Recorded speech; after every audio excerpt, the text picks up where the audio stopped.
छत्तीसगढ़ के जांजगीर चांपा जिले से लूटपाट का मामला सामने आया है, जहां काउंटर में बैठे धान व्यापारी की आंख में मिर्च पाउडर डालकर दो बदमाश 6,60,000 रुपये लूट लिया।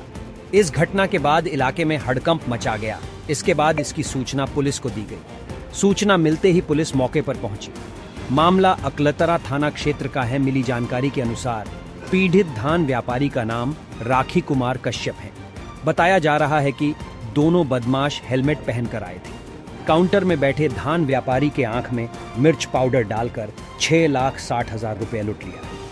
इसके बाद इसकी सूचना पुलिस को दी गई। सूचना मिलते ही पुलिस मौके पर पहुंची और जांच में जुट गई। जांच के दौरान पुलिस ने पास में लगे सीसीटीवी कैमरा को निकाला, जिसमें दो युवक हेलमेट पहनकर दुकान के अंदर घुसे और काउंटर में बैठे धान व्यापारी के आंख में मिर्च पाउडर डालकर 6,60,000 रुपये लूटकर फरार हो गए। यह घटना अकलतरा के मिनी माता चौक के पास की है।